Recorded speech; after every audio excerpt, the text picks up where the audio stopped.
सहारनपुर के अंदर एक विशेष स्थान है अपने परमात्मा का, और एक बहुत ही अनमोल उदाहरण है संत गरीबदास जी,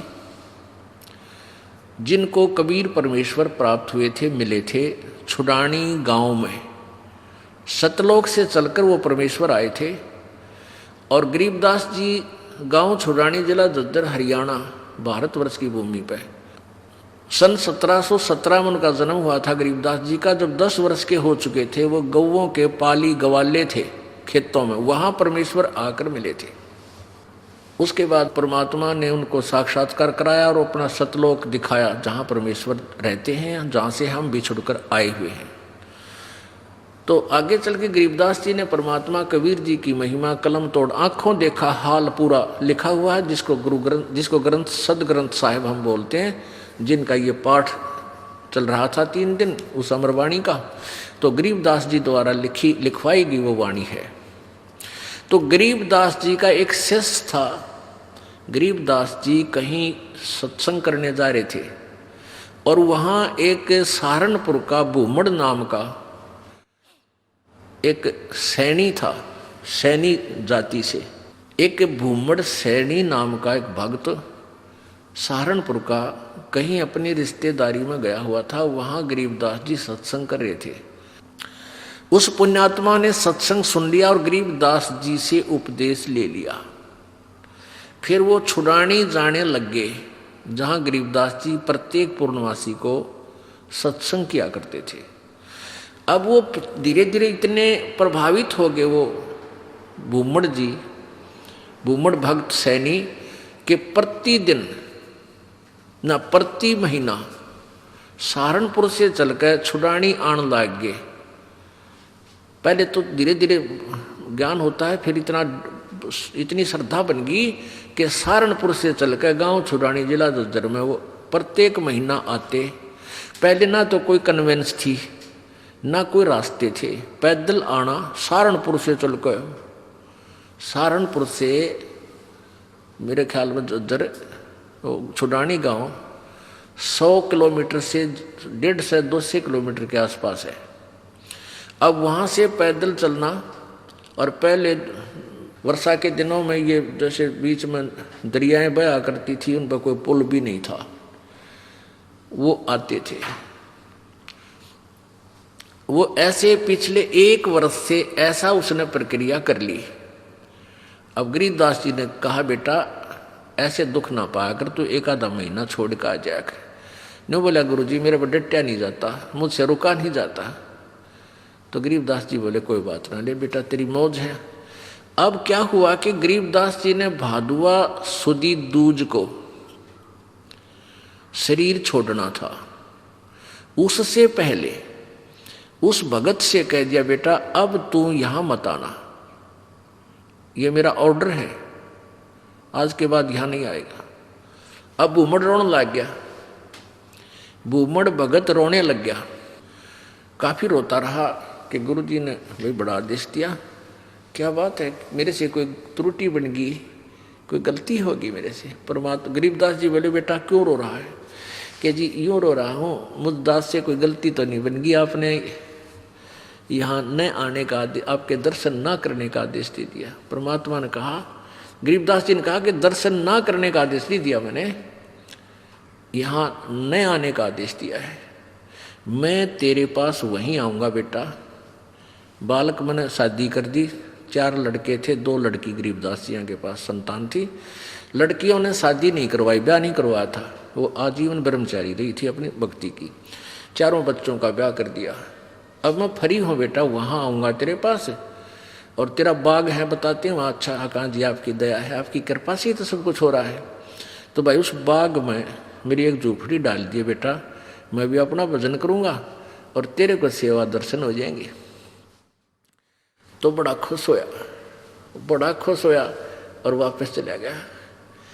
अब इंतजार कर रहा है, गुरुजी आए नहीं। उधर क्या हुआ, गरीबदास जी ने वो शरीर छोड़ दिया भादुआ सुदी दूज को सन 1778 में। तो 6 महीने हो गए। भूमड़ वहां रोए जैसे धर्मदास जी रोया करते तरफ में। और इतना बुरा हाल हो गया, हे भगवान क्या हो गया। और उधर से उसका बाग सूख गया, बाग कति सारे में कीड़ा लाग के कति सारा सूख गया। उसने सोची भाई मेरे भगवत जरूर अवश्य गलती बनी है जब गुरुदेव ने मुझे वहाँ दर्शन करने की मनाही कर दी। अरे इधर से यहाँ मेरा बाग सूख गया, अपने आप को कोस रहा है, अपने अपने अपने अवगुणों को ढूंढ रहा है, मैंने कौन सी गलती ऐसी कर दी जो गुरु जी रूस के मेरे थे। तो 6 महीने रोता रहा। बसंत पंचमी के दिन गरीबदास जी भादुआ में शरीर छोड़कर बसंत पंचमी के दिन उसी शरीर में 61 साल की आयु के शरीर में, और वह भूमड़ के घर पर जाकर सच्चाई बोल दी। अब भूमड़ चरणों में पड़कर खूब रोया, है भगवान मन तेने सोच ली थी कि मेरे से कोई गलती बन गई गुरुदेव, आप रुष्ट हो गया पाए कोई ना। गरीबदास जी बोले भाई कोई बात ना बेटा, थोड़ा सा लेट हो गया, मैंने काम हो गया था। और भाई मेरा जो है ना उस बाग में झूपड़ी डाल दे, जो तेरे बाग है ना, यहाँ घर में तो मैं नहीं रह पाऊंगा, वहाँ के एकांत में भगत भजन कराया करूँगा। तो भूमड़ बोला महाराज जी वहाँ तो बाग तो सूख गया। गरीबदास जी बोले सूख के बाग में झोपड़ी डाल दे मेरी, कोई बात नहीं। अब गुरु जी की आज्ञा पा के उसने वहाँ एक झोपड़ी एक हट बना दी फूस फास डाल के। हफ्ते पाछे वो सारा बाग हरा भरा हो गया। गरीबदास जी वहाँ बैठते ही सारा नगर देखण आया, वो पूरा शहर देख, छोटा गांव था जब ये शहर बरवाड़ा जितना, सहारनपुर, यानी 200 वर्ष पहले की बात है। तो सारा गांव नगर देखण आया और बहुत से उस चमत्कार से भाई भूमड़ कहे मेरे ये गुरु जी हैं जिनकी मैं रोज महिमा गाया करता था, ये बड़े सिद्धि युक्त हैं, बड़े पहुँचे हुए महात्मा हैं। और भाई बहुत से मुसलमान और हिंदू गरीबदास जी के शिष्य वहाँ हो गए। अब क्या बात है कि वहाँ ये दास क्या बताना चाहता था, एक सिद्धि बहु चोले धारे, एक सिद्धि नी तत्व विचारे। वहाँ एक लाल दास नाम का सिद्ध पुरुष था, उसका भी जहाँ गरीबदास जी का आश्रम बना हुआ छोटा सा, जहाँ उन्होंने दोबारा शरीर छोड़ा था, उसके साथ में ही 300-400 फुट की दूरी पर लाल दास जी का बहुत बड़ा मंदिर बना रखा है। वो शिव विष्णु पुजारी था। अब क्या हुआ कि वहाँ 35 वर्ष तक गरीबदास जी उसी रूप में रहे। हिंदू और मुसलमान दोनों ही गरीबदास जी के शिष्य बने, क्योंकि ये ज्ञान ही एकता उपजाने का है, उनका ऐसा ज्ञान है कबीर जी का। तो वहाँ शहर सहारनपुर शहर के अंदर एक आश्रम बना हुआ है, भूमड़ का पूरा घर था, वो उसका संतान नहीं थी। परमात्मा ने उसका कल्याण करना था, इसलिए उसको झंझट में फंसाया नहीं, तो उसने सारा ही अपना घर भी आश्रम के रूप में बना दिया था। आज भी वहाँ विद्यमान है। गरीबदास जी की परंपरा का एक आधा कोई भक्त वहाँ रह रहा है, ये दास देख के आया था। तो वहाँ 35 वर्ष की आयु के बाद शरीर छोड़ दिया, तो वहाँ उस बाग के अंदर ही उस शव को अंतिम संस्कार वहाँ दफना रखा है वो शरीर।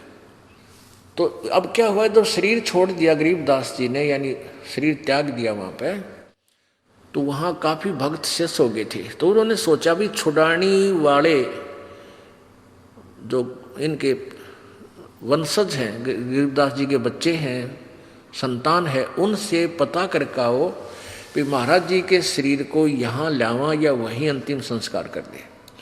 2 घोड़ों पर 2 व्यक्ति सहारनपुर से चले, छुड़ानी आए। तो उनसे कहा कि भाई ऐसे ऐसे गुरुजी ने शरीर त्याग दिया है, महाराज गरीबदास जी ने, यानी आपके दादा ने दादा ने पिताजी ने, जैसे भी उनके नेक थे, तो सहारनपुर में, और आप बताओ क्या करना है उनको, यहाँ कहो तो यहाँ लाएं कोई बैलगाड़ी में डाल के, और या ये कहो कि वहीं अंतिम संस्कार कर दें, तो वो आप साथ चलो हमारे, उनका अंतिम संस्कार कर देते हैं। गांव वाले कहते हैं भाई तुम क्या कहने लगे, वो उनके गरीबदास जी के वंशज यानी पोता पोती बेटा बेटी कहने लगे कि क्या कह रहे हो भगत आप, गरीबदास जी यानी गुरु महाराज तो 35 वर्ष पहले शरीर छोड़ दिया था और ये इनकी यादगार बना रखी। छुडानी में एक छतरी बना रखी है, छतरी साहब बोल रहे हैं उसको, जहाँ गरीबदास जी के शरीर का अंतिम संस्कार करा था, वो एक यादगार बना रखी है। वो छोटी सी थी, अब तो बहुत बड़ा मंदिर गाड़ दिया इनने। एक छोटी सी थी, जैसे आम यादगार सी बना देते हैं, ज़्यादा से ज़्यादा 10 फुट 5-7 फुट की ऊंची और 10 बाई 10 फुट चौड़ी। वो आज भी नो के विद्वान है जो ओरिजिनल है। उसके बाद उसके ऊपर और कुछ बना दिया, तो सारे गवाही के दे अरुआ नो के ना भाई महाराज जी तो वहाँ शरीर छोड़ रखा है सहारनपुर में। तो उनका ना यकीन होया, 2 व्यक्ति घोड़े पर सवार होकर वहाँ से घोड़े लेकर और फिर वहाँ पहुँचे। वहाँ जाकर देखा ज्यों कहते तो शरीर, और वही गरीबदास जी वहाँ शरीर छोड़ रखे। तो छुड़ानी वाले बोले भाई इनकी लीला तो अपरंपार है, यही अंतिम संस्कार कर दो, वहाँ तो पहले हो चुका है। तो वो वही अंतिम संस्कार यानी नीचे एज इट इज शरीर दफना दिया, ऊपर यादगार बना रखी। ये दास वहाँ गया सन 1998 में, तो वहाँ देखा यही बिल्कुल क्लियर देखने के लिए सच्चाई है या कैसा है, बिल्कुल सच्चाई पाई। और वहाँ विराजमान एक लेडी संत थी, उसने बताई कि जी ऐसे ऐसे सारी कहानी सत्य है। उनके समय का वहाँ एक पलंग भी है जिस पर गरीबदास जी विश्राम किया करते थे। वहाँ ग्रंथ साहब भी यही लिखा हुआ था, हस्तलिखित उनके पास विद्वान है। फिर वो देखा जा करके वो बाग में जहाँ उनका अंतिम संस्कार किया था, तो वो यादगार जो बना रखी थी वो लगभग 150 वर्ष पुरानी होकर के जीर्ण शीर्ण सी भरी थी।